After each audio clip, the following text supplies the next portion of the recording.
Donc la joie, c'est donc d'offrir la Sainte Messe. Elle est offerte pour les vivants et pour les morts, car hélas, chaque année, quelques-uns d'entre nous nous quittent. C'est bien normal, évidemment. Nous ne sommes pas faits pour rester ici-bas. Et puis j'ajoute que vous voudrez bien m'excuser si je ne participe pas au repas, parce que j'ai pris des engagements pour partir à Paris pour des conférences, pour les cercles d'études. Et il faut donc que je parte dès demain. Et ma santé n'est pas des meilleures, je dois le dire. Ces temps-ci, je suis un petit peu gêné par cette infirmité de la vieillesse. C'est la pompe de circulation qui ne marche plus. Monsieur Pedroni devrait arranger ça, n'est-ce pas? Il suffirait qu'il mette ça sur le tour et puis ça repartirait. Elle est comme ça, qu'est-ce que vous voulez? Elle est un peu vieillie, alors elle marche mal et me cause des ennuis, des embarras, un peu, des maux de tête, de lassitude.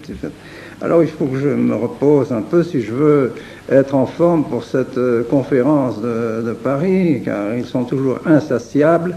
Il faut faire des réunions toute l'après-midi de samedi, grand-messe à Saint-Nicolas du Chardonnay, avec sermon bien sûr, et puis conférence ensuite, etc.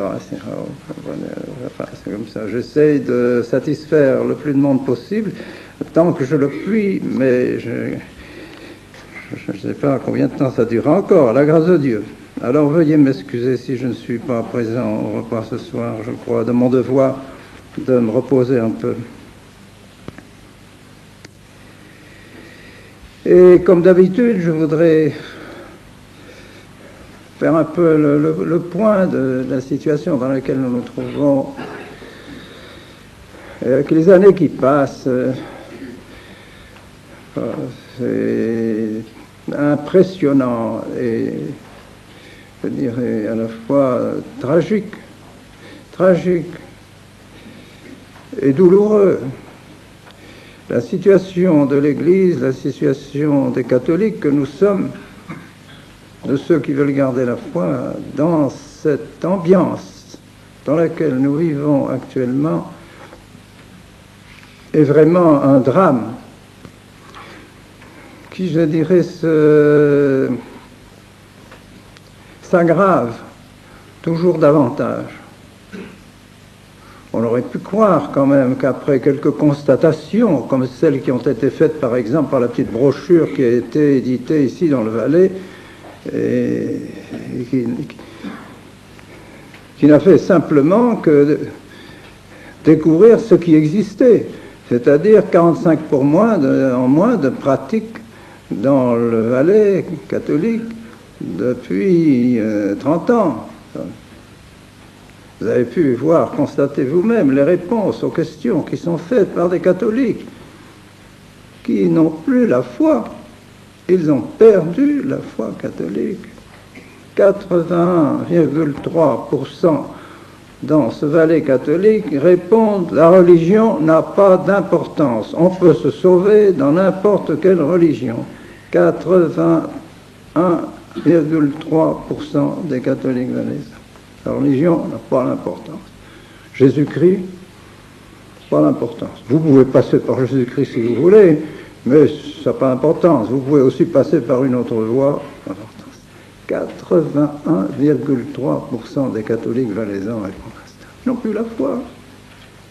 Ils ne croient plus en la divinité de notre Seigneur Jésus-Christ. Ils ne croient plus dans la religion qui a été fondée par notre Seigneur Jésus-Christ. Et toutes les réponses qui ont été faites sont déchirantes pour un catholique. Enfin, déchirantes. Quand on pense qu'il y avait, c'est marqué, d'ailleurs ceux qui ont fait l'enquête ont réussi à savoir, à avoir des statistiques de 58 faites dans le Valais, où l'on voit surtout dans le Haut-Valais, mais même dans le Bas-Valais, des proportions incroyables.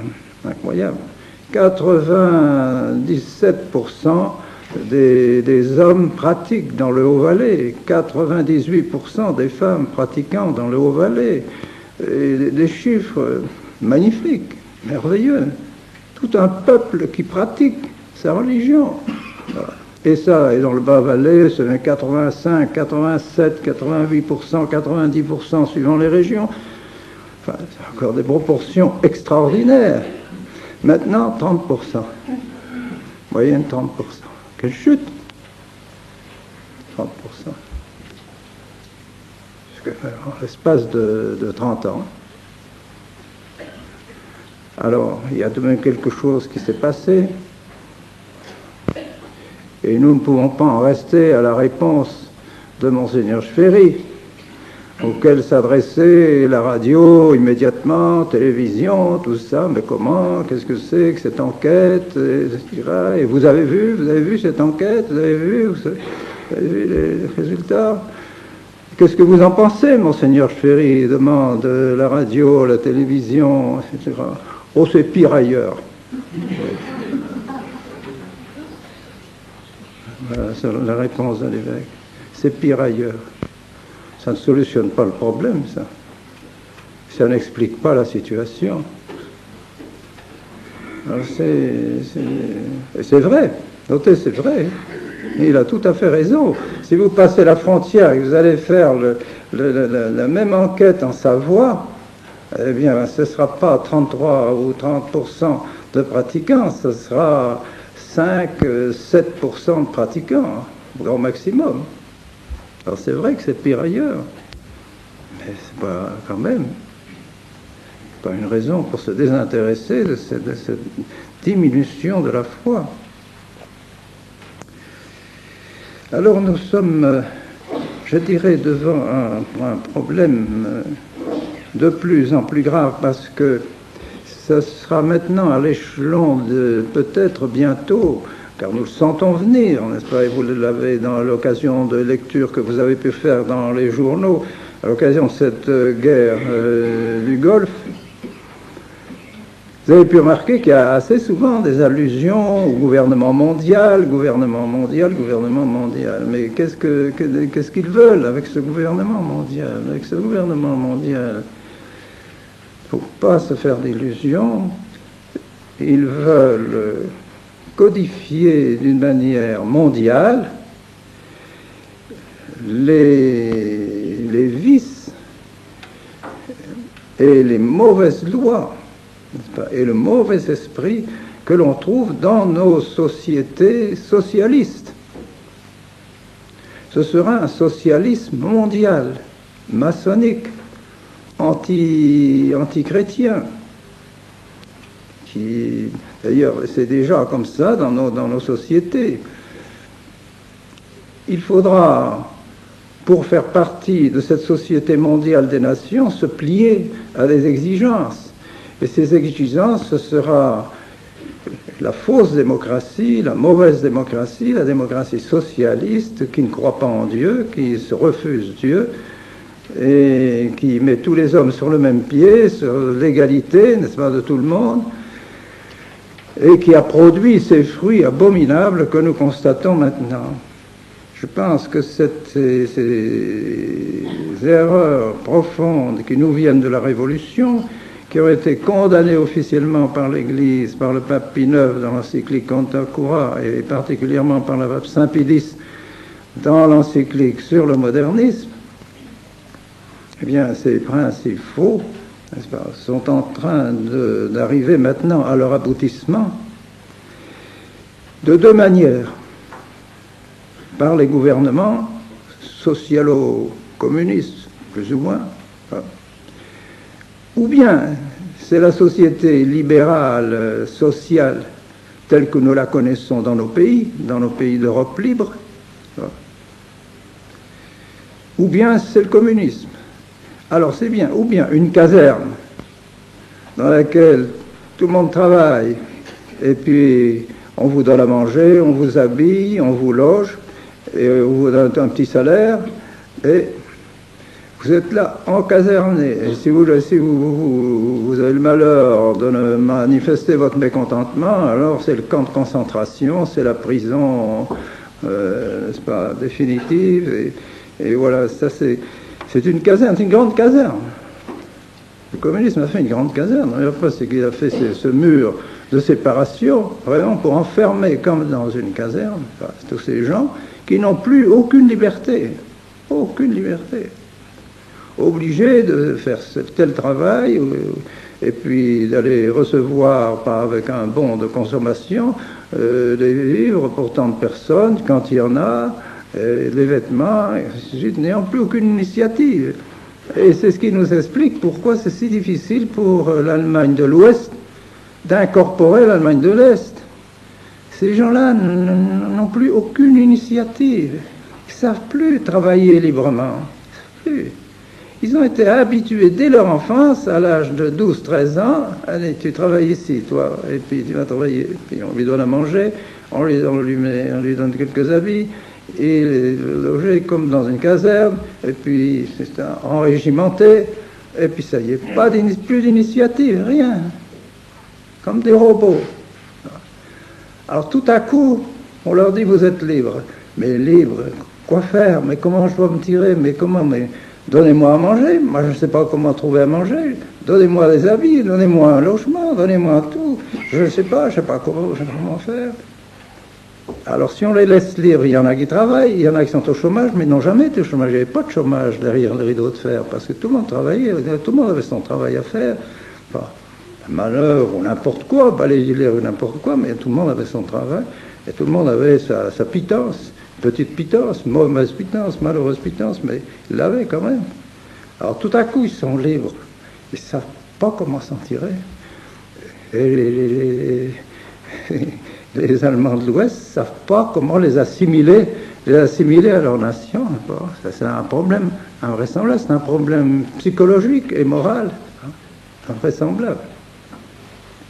Alors c'est ça, voilà le beau résultat, n'est-ce pas, des droits de l'homme, de la Révolution française, des erreurs de la Révolution française, que l'homme qui se fait Dieu, l'homme qui rejette Dieu et qui est libre dans sa conscience, libre dans sa pensée, libre dans ce qu'il veut, dans sa religion, libre de faire n'importe quoi. Liberté, liberté, liberté.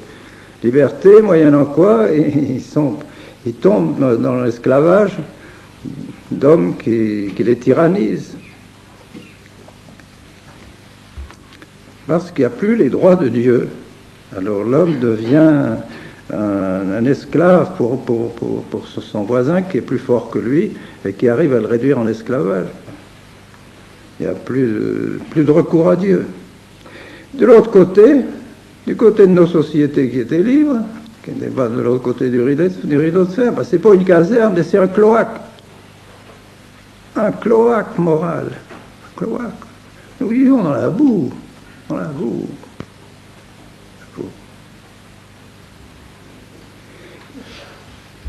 Ils ont codifié les péchés. Désormais, le péché fait partie de la loi. La loi donne l'autorisation de pécher. Et non seulement, quelquefois, donne l'autorisation de pécher, mais donne l'obligation de pécher. Prenez un médecin qui est dans une clinique d'avortement. S'il refuse l'avortement, il est poursuivi. Prenez un pharmacien qui ne veut pas vendre les pilules contraceptives, il est poursuivi. Par conséquent, les lois obligent au péché, obligent à faire des choses immorales. Voilà où on est arrivé. Les lois, au lieu de protéger la morale, deviennent des obligations d'immoralité. Et tout est fait exprès pour pourrir les hommes. Et ainsi leur enlever le goût de la religion, enlever le goût de Dieu, qu'ils soient noyés dans le matérialisme, dans les plaisirs, dans cette liberté folle, n'est-ce pas? Et ils s'efforcent de donner autant que possible, autant qu'ils peuvent, de l'argent aux gens pour qu'ils se créent des besoins. Et alors c'est la société de consommation. Une société qui est une société complètement désordonnée, désorganisée, où, avec une publicité invraisemblable, ils payent des milliards pour la publicité, pour que les hommes leur achètent des produits, leur achètent des choses. Et tout cela pour gâter les hommes, sans compter bien sûr la pornographie partout, la facilité de divorcer, les unions libres. Le pape se plaignait il y a quelques jours dans un journal italien que dans toute la région de Reggio Emilia, je ne sais pas si Claude est là, enfin tant pis pour lui, mais c'est pas de ma faute si le pape a parlé de la Reggio Emilia, mais que c'était abominable. Plus de mariage, plus d'enfants, la drogue, enfin, c'est pas moi.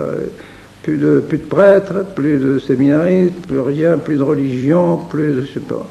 Oh, c'était affreux, c'est abominable, c'est épouvantable. Et il attaquait plus ou moins les autorités civiles aussi, en disant l'autorité civile devrait intervenir pour ceci, pour cela, pour la drogue, pour éviter les suicides, pour éviter ceci, pour éviter cela. Mais qui a quitté la société civile? Qui a dit à la société civile qu'elle n'était plus catholique? C'est lui. C'est lui qui a rompu avec l'État italien en disant je ne veux plus que l'État italien soit un État catholique. L'État, lui, je ne suis plus catholique, je n'ai pas à m'occuper des lois catholiques. C'est la conséquence immédiate, c'est pas difficile. Après, il ne parle que des droits de l'homme. Droits de l'homme, droits de l'homme, droits de l'homme, liberté, liberté, liberté. Liberté, ben, on en profite. Tout le monde en profite. Il n'y a plus de mariage, plus d'enfants, profite. La jouissance, ouais, liberté, ben oui, liberté de penser, liberté de la religion, liberté de morale. C'est fatal. Alors il faut savoir ce qu'on veut. Ils ont perdu la foi, ils ont perdu la foi dans notre Seigneur Jésus-Christ. Alors d'un côté comme de l'autre, que ce soit du côté de l'Orient de fer, que ce soit de ce côté-ci, avec cette société, c'est vraiment la ruine de la foi et de la société, la corruption totale de la société. Et aussi bien d'ailleurs en Amérique du Sud, l'Amérique du Nord, c'est pareil, sinon pire encore. Encore pire. On citait des chiffres au Brésil de divorce, d'union libre, que sais-je, effrayant, effarant. Enfin, il n'y a plus de pratique du tout du mariage catholique. Alors nous nous trouvons devant cette société qui est le résultat encore une fois de cette propagande des droits de l'homme, n'est-ce pas, de la liberté et de l'égalité, et qui se caractérise maintenant par la liberté religieuse, l'œcuménisme, toutes les religions sont égales, etc. Donc, si toutes les religions sont égales, toutes les morales sont égales aussi. Les musulmans disent qu'on peut avoir 4 femmes, ben, on peut avoir 4 femmes, pourquoi pas chez les catholiques, il n'y a pas de raison. Si c'est bien chez les musulmans, ça peut être bien ailleurs, etc. Il n'y a plus de règlement moral, il n'y a plus rien. Alors nous, petits troupeaux, qui voulons rester catholiques, nous nous trouvons encerclés par tout ce monde de pourriture absolument, ce monde dégradé absolument. Alors ce qu'il y a de fort, c'est que tout le monde le constate. Même maintenant, les sociétés elles-mêmes constatent les vols partout, n'est-ce pas? Les viols, l'insécurité dans laquelle on vit. On a une voiture, on la met 2 minutes, on ne la surveille pas pendant quelques temps dans la rue, elle a disparu. Demandez à M. Conalian, il vous donnera des explications bien détaillées là-dessus. Et puis il y a d'autres, c'est pas le seul.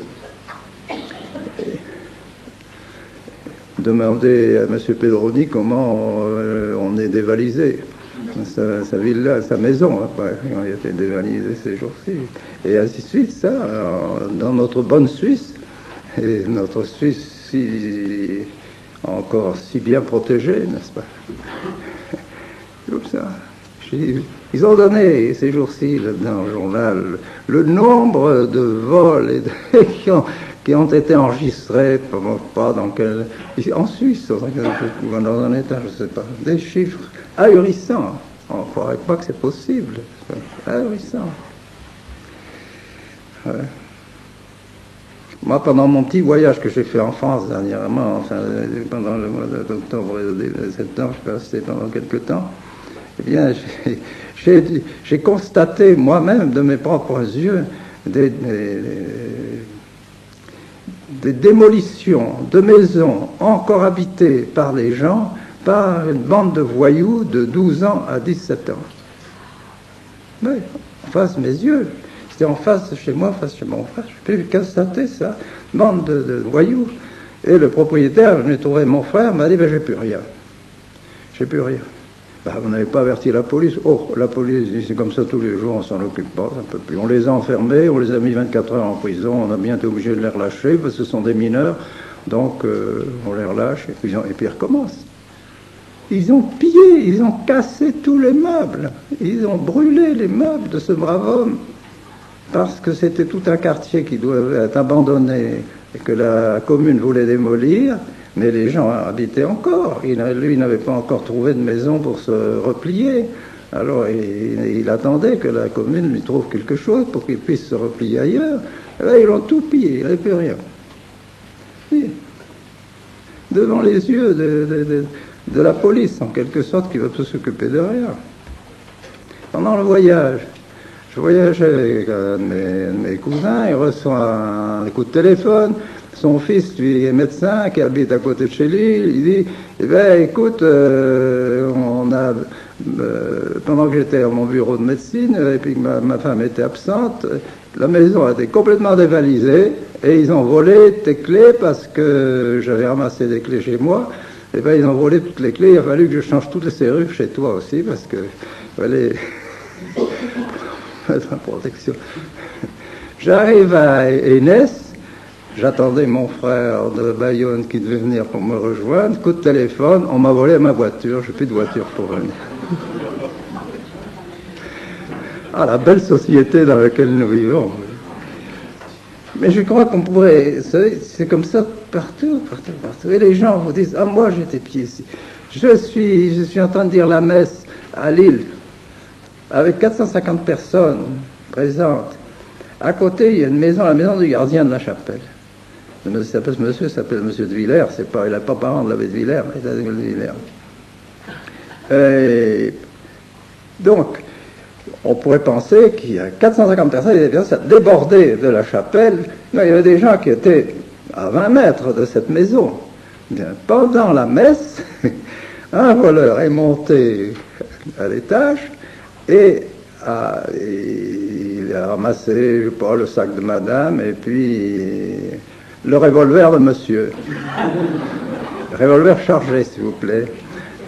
Alors, le propriétaire, monsieur de Villers, était celui qui faisait la quête. Alors, quand il avait fini la quête, il se ramène avec son sac rempli de billets, de pièces, et il monte. Et le voleur descend. Il dit, qu'est-ce que vous faites là? Ah, il dit, me touchez pas, j'ai un revolver chargé. Me touchez pas, j'ai un revolver chargé. Alors, lui, il n'a pas pensé qu'il avait pris son revolver. Et l'autre n'a pas eu l'idée de penser, mais qu'est-ce que vous portez là? Donnez-moi ça.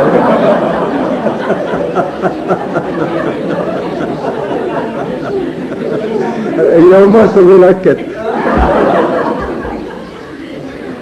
Son revolver, il était loin. Ouais, et puis le sac de madame, etc., tout ça était parti. Il fallait voler quelques affaires. Incroyable. C'était vraiment, je suis sûr, alors quelle belle société ils nous ont faite, comme ça.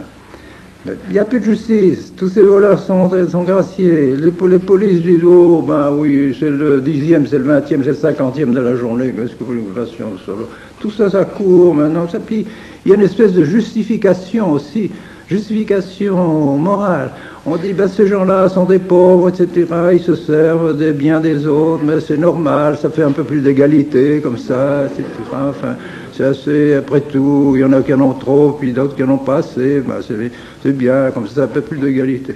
Et alors, on justifie les juges maintenant, justifie le vol, justifie toutes les actions comme ça. Une société pourrie, complètement pourrie. Alors nous devons, je pense que nous nous trouvons dans cette ambiance, qui est vraiment terrible. Mais alors, ce qui était grave, ce qui est terriblement grave dans l'époque, à l'époque où nous vivons, c'est que nous constatons d'année en année, toujours davantage, que le Saint-Siège, actuellement, les autorités ecclésiastiques sont toujours davantage avec cette société corrompue. Ils en soutiennent les principes, les droits de l'homme, la liberté religieuse, toutes les libertés, l'égalité, la démocratie anti-chrétienne, contre Dieu. Alors, c'est dans les actes même, n'est-ce pas? Voici, alors je fais un petit extrait d'une conférence qui montrera bien comment l'esprit qui anime maintenant ces messieurs de Rome. Voici en février 89, discours du cardinal Casaroli à la Commission des droits de l'homme des Nations Unies. Et aujourd'hui même, j'aurais pu prendre l'Osservatore Romano d'aujourd'hui, c'est qui répète exactement les mêmes choses. Donc c'est pas d'il y a 2 ans, c'est pas parce qu'il y a 2 ans que c'est déjà passé, que ça ne vaut plus. C'est exactement les mêmes termes et la même chose.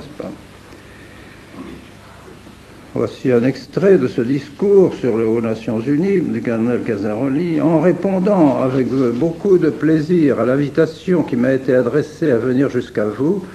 En vous apportant les encouragements du Saint-Siège, je désire m'attarder quelque peu, et tous le comprendront, sur un aspect spécifique de la liberté fondamentale de penser et d'agir selon sa conscience, la liberté de la religion. Jean-Paul II n'hésitait pas à affirmer l'an passé, dans un message pour la Journée mondiale de la paix, que la liberté religieuse constitue comme une pierre angulaire dans l'édifice des droits de l'homme. L'Église catholique est son pasteur suprême, qui a fait des droits de l'homme l'un des grands thèmes de sa prédication. C'est effarant, c'est condamné par le pape Paul VI, c'est condamné par tous les papes jusqu'au concile. Qui a fait des droits de l'homme l'un des grands thèmes de sa prédication, n'ont pas manqué de rappeler que dans un monde fait par l'homme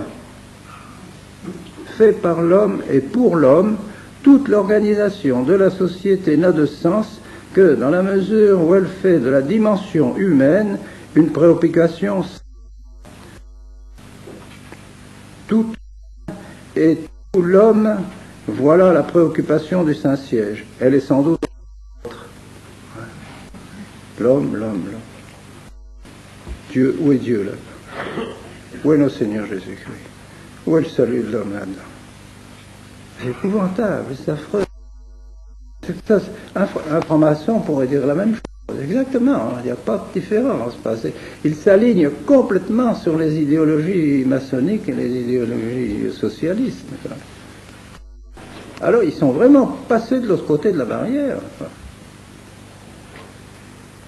Ils viennent au secours de cette transformation de cette société, je dis, soit par la caserne des communistes, soit par la pourriture que les autres font et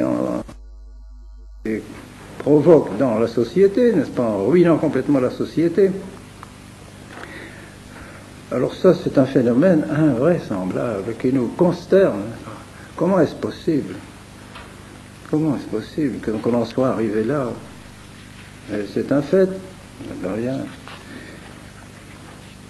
Alors maintenant, au lieu de prendre acte, au fond, de l'échec de cette société qui s'en va à volo, qui s'en va à la ruine, ils reconnaissent tous les enfants qui sont rachitiques, les enfants qui se droguent, et toutes les maladies, et que sais-je, et ainsi de suite, les prisons d'enfants qui sont pleines, les prisons de jeunes gens, ils reconnaissent que la société va mal.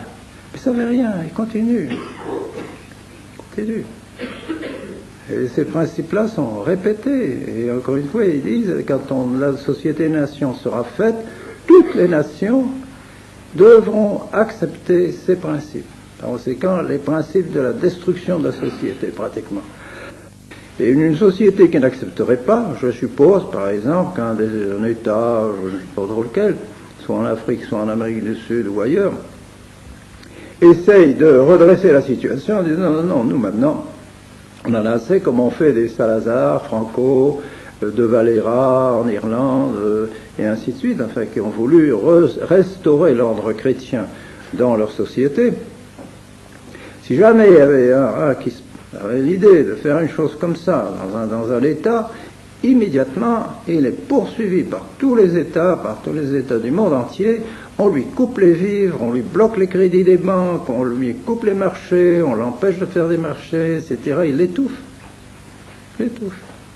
Il n'y aura plus moyen, si c'est avec cette société des nations, immédiatement. C'est déjà comme ça, pratiquement, maintenant. Pratiquement, c'est ça. Par exemple, l'Argentine n'arrive pas à se redresser parce que c'est un pays catholique. Alors, ils l'étouffent, ils la tiennent comme ça dans un... Ils veulent pas que l'Argentine se redresse parce que c'est un pays catholique. On le remarque, pour tous les pays catholiques, c'est la même chose. Il y aurait bien d'autres Koweït à libérer, n'est-ce pas?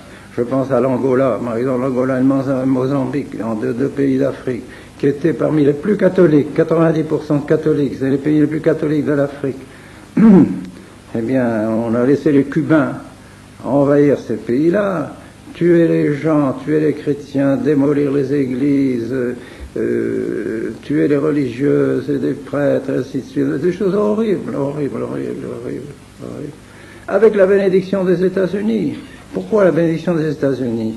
Tout simplement parce que, par exemple, en Angola, il y a une enclave qui s'appelle Cabinda, où il y a des richesses pétrolifères presque semblables à celles de l'Arabie Saoudite.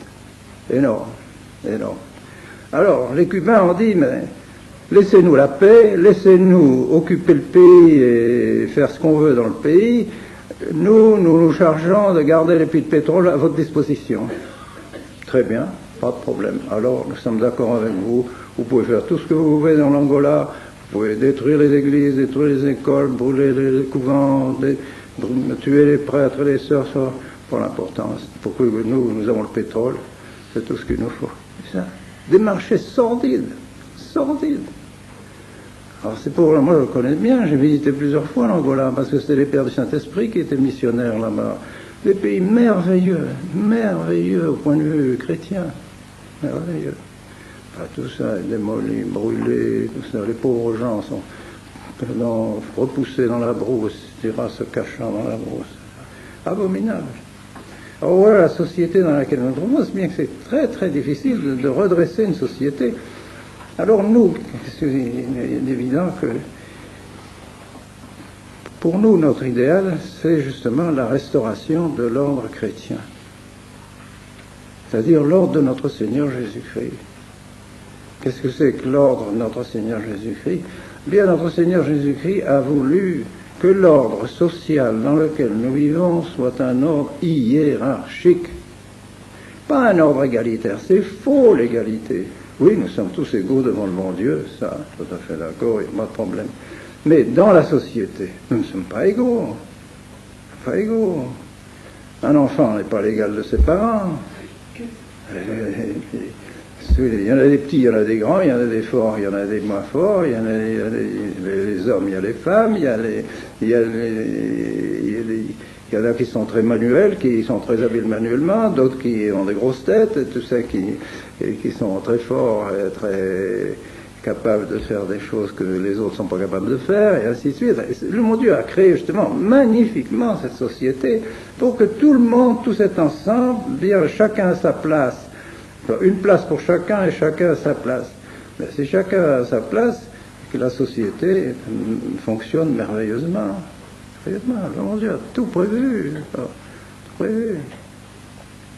C'est une erreur grave de dire que nous sommes égaux dans la société. C'est pas vrai, nous ne sommes pas égaux. Et grâce à Dieu, parce qu'on ne pourrait pas se rendre service mutuellement. Si on était tous égaux, qu'est-ce qu'on pourrait donner à l'autre, puisqu'il a déjà? Le bon Dieu a créé cette société inégale pour que nous puissions exercer la charité vis-à-vis des autres. Donner ce que nous pouvons faire à ceux qui ne l'ont pas. Même par simple manœuvre, même par ses bras, par son travail, aide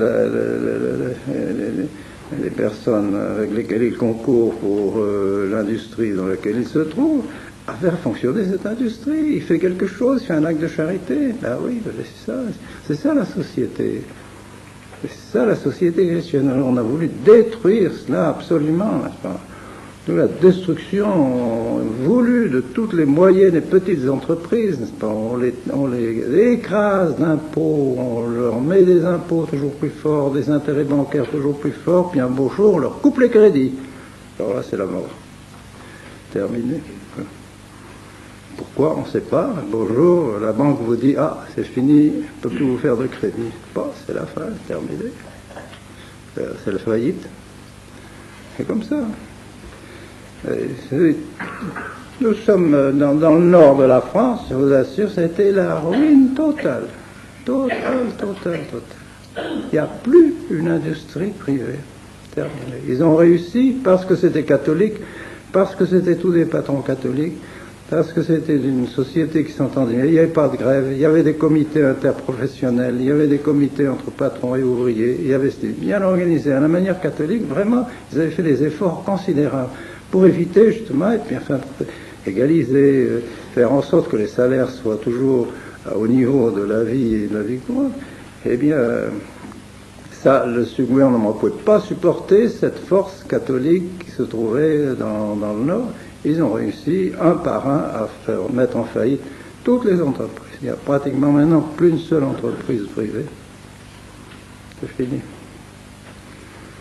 Ça, c'est une abomination. Alors, nous devons lutter contre toutes ces choses-là, bien apprendre ce qu'est l'ordre chrétien. Et puis, l'ordre chrétien, bien, c'est évidemment l'ordre des commandements de Dieu.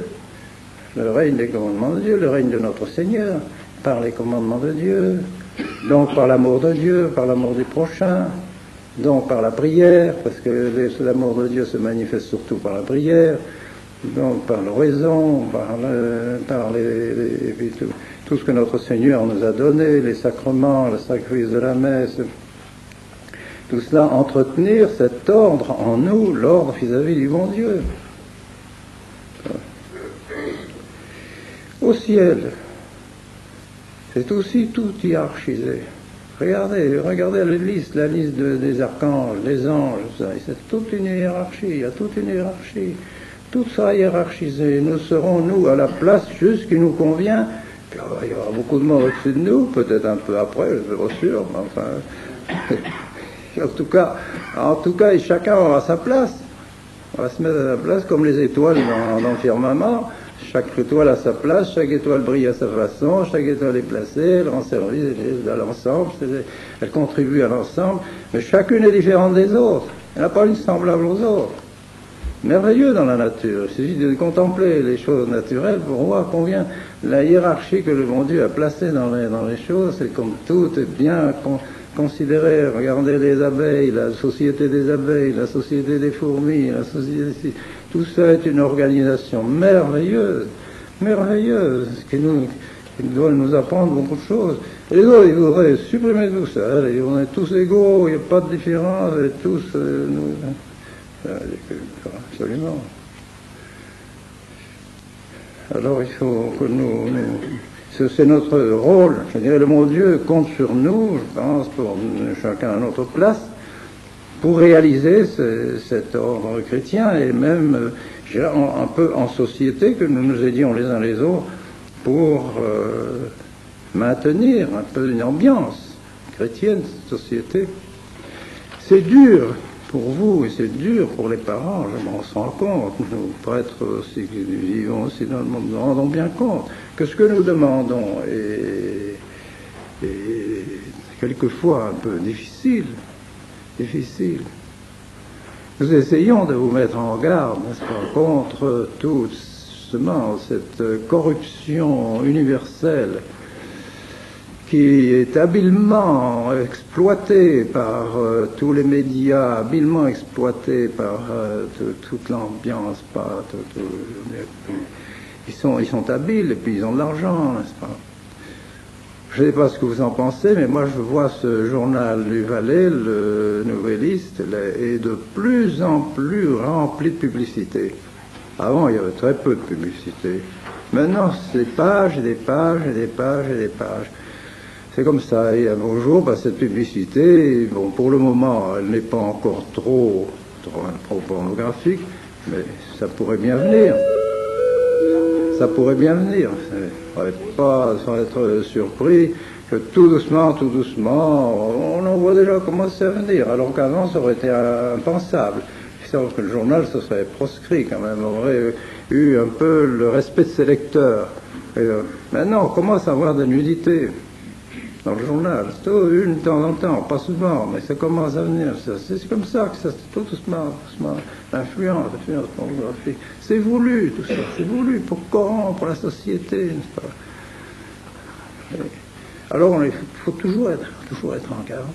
Nous ne pouvons pas, si nous ne vivons pas un peu toujours sur nos gardes, et puis que nous ne créons pas dans notre milieu un ensemble de familles, un ensemble qui soit vraiment chrétienne, eh bien, nous risquons pour les enfants, parce que c'est surtout pour les enfants que nous parlons.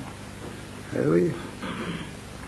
Heureusement, vous avez eu le courage de constituer des écoles, et ça, c'est une chose aussi indispensable, n'est-ce pas? Savez-vous même combien les écoles, maintenant, sont des centres de corruption? Des centres de corruption. On ne peut plus mettre des enfants dans les écoles publiques, même dans les écoles chrétiennes actuellement, parce qu'ils sont obligés de faire l'éducation sexuelle, par exemple. L'éducation sexuelle, c'est l'éducation au péché, c'est pas autre chose. C'est pas autre chose. Ces pauvres enfants qu'on met devant des choses horribles qu'on n'aurait jamais osé, je dirais même quand on était adulte, regarder ces choses, eh bien, on étale tout cela devant les yeux des enfants dans les écoles, soi-disant pour faire l'éducation sexuelle. Grâce à Dieu, vous avez fait des efforts pour garder vos écoles et je vous encourage beaucoup à continuer à faire des choses. Je sais que c'était un problème difficile, même au point de vue financier, bien sûr, c'est pas facile d'avoir des écoles pour un petit nombre d'élèves. Il faut quand même les professeurs, il faut quand même payer convenablement les professeurs. Ça demande des efforts et d'une générosité très grande. Et je pense que c'est l'avenir de vos familles, c'est l'avenir du Valais catholique qui est en cause par la subsistance et le développement de ces écoles. Alors, peut-être on pourrait faire une organisation un petit peu différente pour essayer de réduire un peu le personnel et puis, je sais pas, trouver des endroits où les communications sont faciles, où les parents pourraient facilement envoyer leurs enfants sans trop de difficultés, peut-être regrouper un peu les classes pour que les professeurs aient suffisamment d'élèves, parce qu'évidemment, dans la mesure où les professeurs ont peu d'élèves, on les paye pour peu d'instructions en définitive données, n'est-ce pas? Le problème n'est pas unique et pas spécial au Valais, c'est comme ça partout. Les écoles sont des gros problèmes pour tous nos districts, mais elles sont un peu la prunelle de nos yeux, parce que c'est là que les enfants se forment bien et puis gardent la foi qu'ils ont reçue dans leur famille. Alors, ne nous décourageons pas.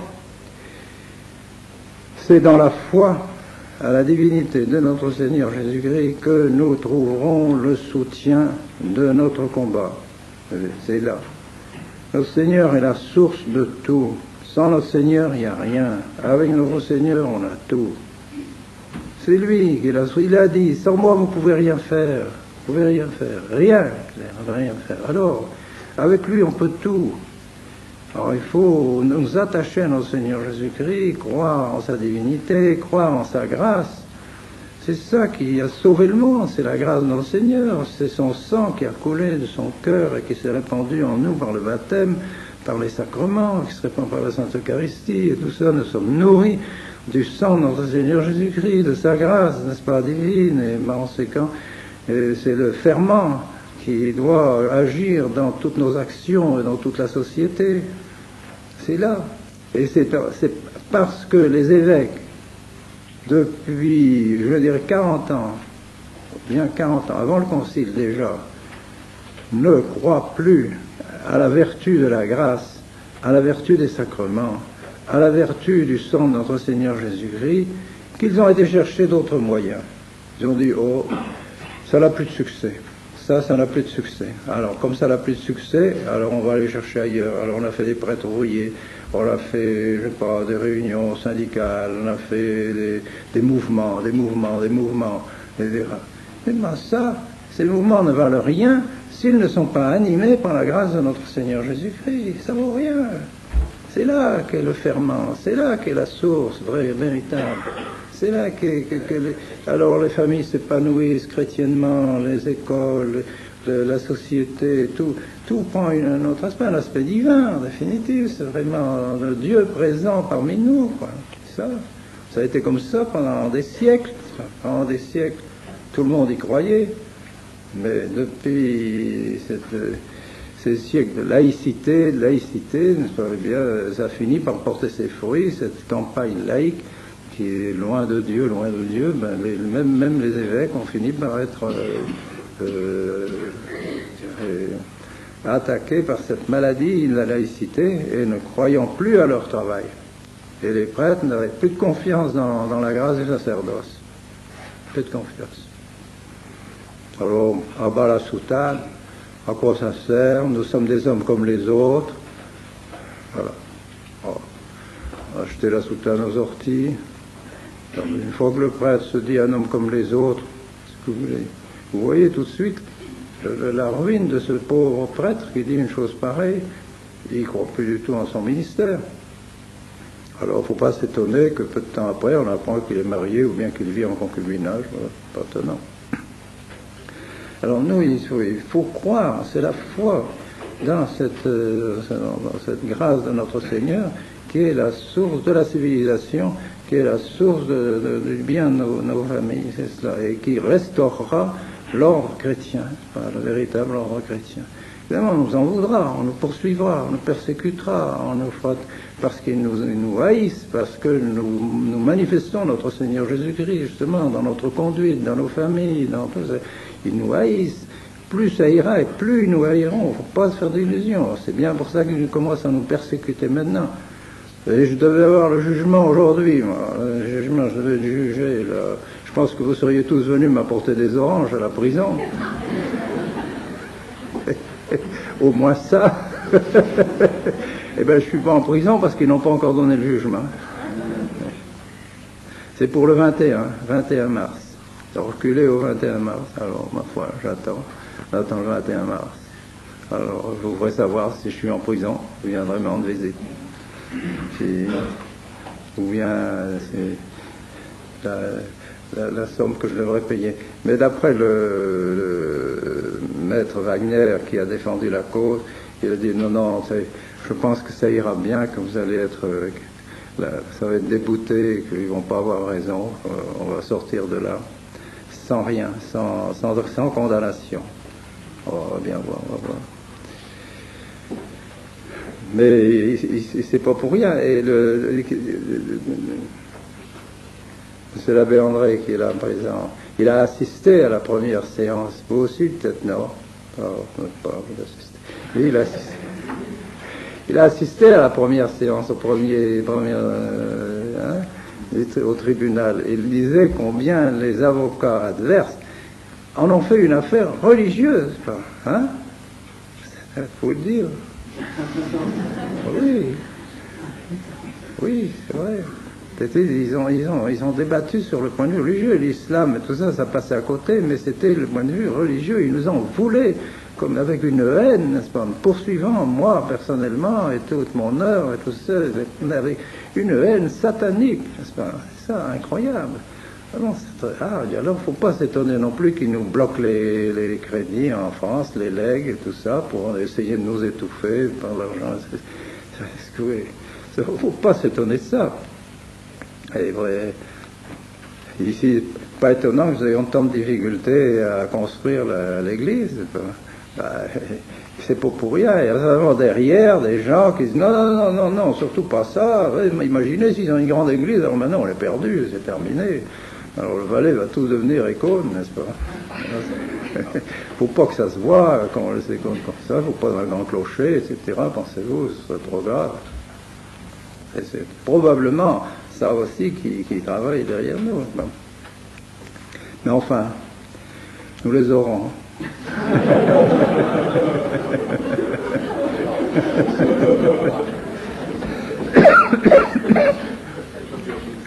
Nous les aurons parce que nous avons le bon Dieu avec nous, tout simplement.